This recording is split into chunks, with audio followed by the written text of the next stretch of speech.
Today I'm talking about the wedding at Cana, where Jesus turned the water into wine. It's in John 2, verses 1 to 12.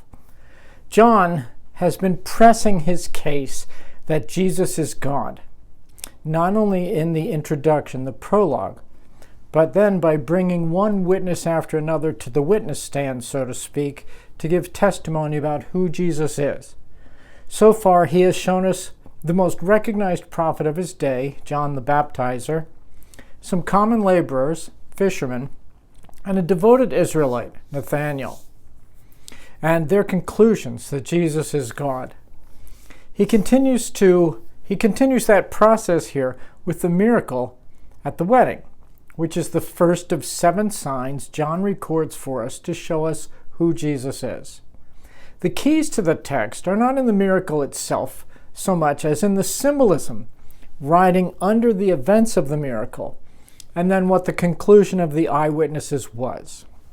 So first, let's talk about the symbolism, because the event is just dripping with it. This isn't just a miracle, it's a sign. Just about every element is a symbol of something else, which is very common with signs. That's sort of what they're all about. This miracle goes much deeper than it seems on the surface. So let's dig in. This is one of the first things that Jesus did when he started his ministry. All of what it meant could not have been clear at all at the time it happened. Its real import would only emerge as more about the identity and work of Jesus took place. And it's probably only after the resurrection that all of the meaning of the miracle would come clear to them. Remember, it's a banquet, which immediately brings to our minds the Messianic banquet feast, an expectation the Jews had from the earliest of times, and an important image for Christians as well. Whenever there's a feast, especially a wedding feast, it has theological import for us about heaven. So they're at this wedding, and then suddenly in the text, with little notice or preface, we are told the wine is gone. Now, wine in the Bible is a symbol of Israel, Isaiah 5:7. It's a symbol of their religious system. It's a symbol of their covenant with God. We know from a parable Jesus told that old wine can't go into new wineskins. That's different than what's going on here, but at least is a clue.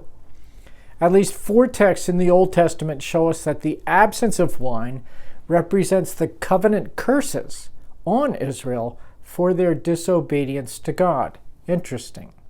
So here, the wine is gone. A symbol that Judaism has failed as a system and only emptiness remains. And they have no ability to help themselves. They need someone to rescue them from this tragedy. Now, when it becomes known, at least to a few, at least to some, that the wine has run out, his mother asks Jesus to help. And he responds to her with, "My time or my hour is not yet come."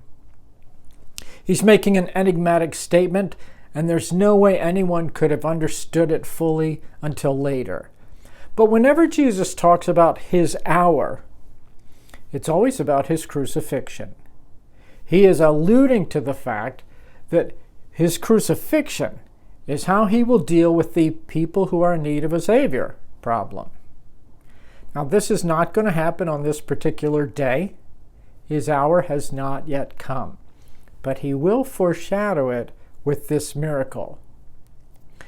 Mary then says to the servants, "Do whatever he tells you." Notice at that point, Mary steps aside, and Jesus will act independently of her. She doesn't intercede. She doesn't mediate. She does not participate in the act of salvation. Jesus will do what Jesus will do. Jesus will redeem the situation. Mary disappears from the narrative. She has no more role than to point to Jesus. Nearby were stone water jars used for ceremonial washing. They are a symbol of the old order of things, which in the context is Judaism. It's an indication of both the nature and the weakness of Judaism. The stone pots for their ritualism, for their ceremony, for purification. But these pots are empty. By turning this water into wine, Jesus is announcing through this symbolic act that he has come to fulfill and supersede the ceremonial laws of the Old Testament religion. The cleansing, the systems, the ritual of Judaism was empty. New wine was needed. Now, Jesus quietly does the miracle, all behind the scenes, as innocuous as a small mustard seed. This is no show, it's a sign. By providing the wine, he shows that he is the real master of the banquet. He is the true bridegroom. He provides good wine and abundantly. Wine is a symbol in the Bible of life and joy. Turning water to wine is symbolic of the transition of the old order to the new. Grace rather than law. Life rather than rules.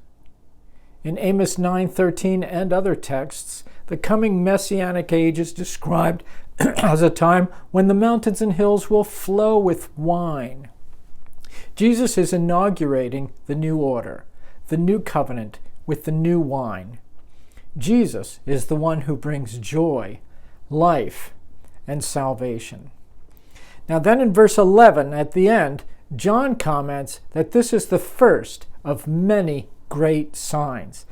He says Jesus thus revealed his glory and his disciples put their faith in him. It was much later, no doubt, that they came to understand the meaning of this sign. It was symbolic of the vapid emptiness of religion and rules, symbolic of the effectiveness of his death on the cross, and of the new life he brought with the new covenant of his blood. It was the first message, though hidden, even of his resurrection. They would have only understood this later. The miracle was like a living parable of his whole mission.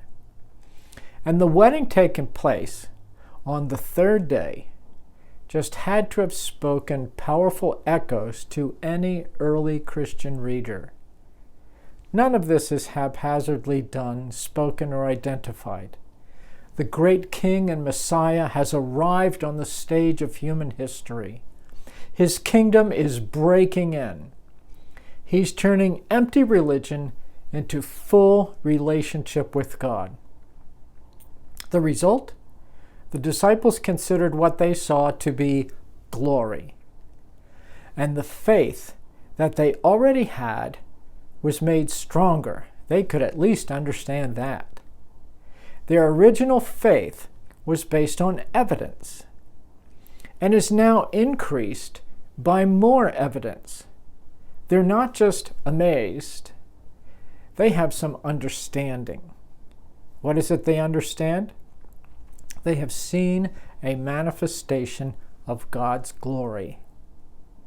Let's talk about this.